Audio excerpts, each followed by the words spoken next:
কেউ কথা রাখেনি।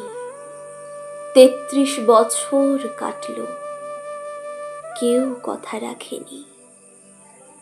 ছেলেবেলায় এক বষ্টমী তার আগমনী গান হঠাৎ থামিয়ে বলেছিল, শুক্লা দ্বাদশীর দিন অন্তরাটুকু শুনিয়ে যাবে।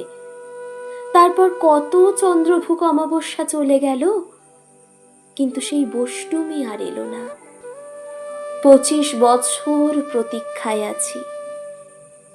মামাবাড়ির মাঝি নাদের আলী বলেছিল, বড় হও দাদা ঠাকুর, তোমাকে আমি ৩ প্রহরের বিল দেখাতে নিয়ে যাব। সেখানে পদ্ম ফুলের মাথায় সাপ আর ভ্রমর খেলা করে।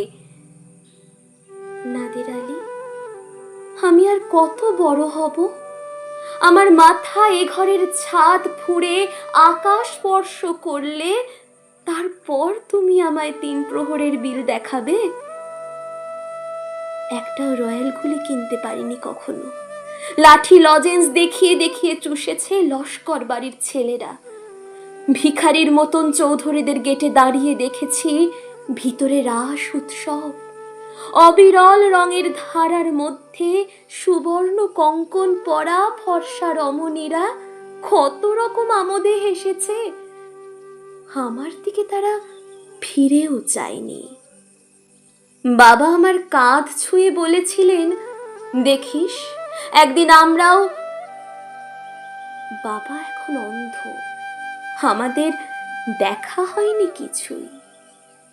সেই রয়্যাল গুলি, সেই লাঠি লজেন্স, সেই রাস উৎসব আমায় কেউ ফিরিয়ে দেবে না।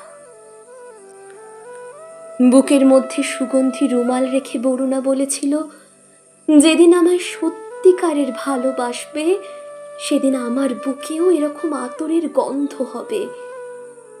ভালোবাসার জন্য আমি হাতের মুঠোয় প্রাণ নিয়েছি। দুরন্ত ষাঁড়ের চোখে বেঁধেছি লাল কাপড়।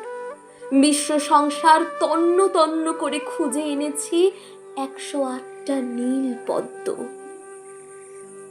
তবু কথা রাখেনি বরুণা।